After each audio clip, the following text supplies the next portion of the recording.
Райым Матраимов коопсуздук кызматы тарабынан кармалып, үй камагына чыгып кетпедиби? Коомчулукта буга карата ар кандай пикирлер айтылып жатат да, кармалып кайра үй камагына чыгарып жиберди дегендей. Буга кандай комментарий бересиз? Райым Матраимов кече күнү кармалды.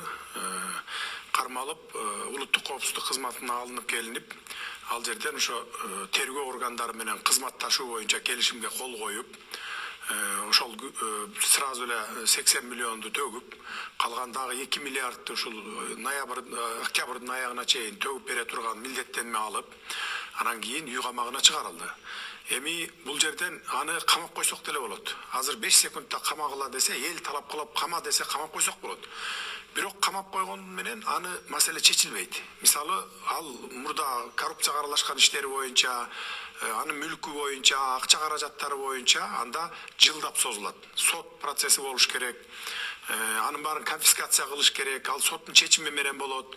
Шотторунун баары жабылат, а шоттор өзү камакта отурса, бир дагы киши анын шотунан акча ала албайт. Ошондуктан биз ушундай чечимге бардык. Үй камагында отурат азыр, кайтарууда болот, чет өлкөгө да чыга албайт, башка жакка чыга албайт.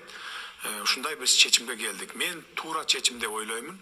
Анткени мына өзүңөр билесиңер, буга чейин канча деген коррупционерлер камалган.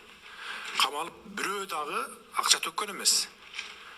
Мисалы, ошол эле Атамбаев камалды, Кулматов камалды, Сапар Исаков, Албек Ибраимов, Кайманаты бар Шопур, бар камалды дагы мына бир тиын акча төккөн жок, 2 жыл, 3 жылдап жатты. Аны биз мамлекеттин эсебинен багып аттык. Күнүнө 3 маал тамак беребиз, эмеректерин беребиз, ушинтип багып атабыз бүгүнкү күнгө чейин. Райымды деле камап койсок, биз ошентип 2 жыл, 3 жыл, 5 жылдап жата беребиз. Андан көрө мен ошол башкача метод менен мурда революция болгон өлкөлөрдү дагы көргөнбүз.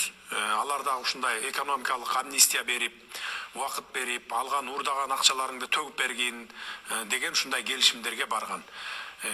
Мен ошондой келишимдерге бардык да.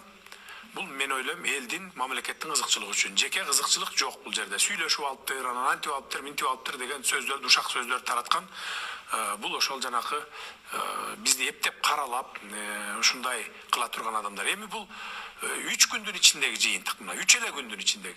Эми алдыда тергөө бар да. Тергөө бар, изилдешет, карайт дегендей. Анан кийин дагы жыйынтыкты чыгарабыз да дагы алдыда. Азырынча ушундай чечим.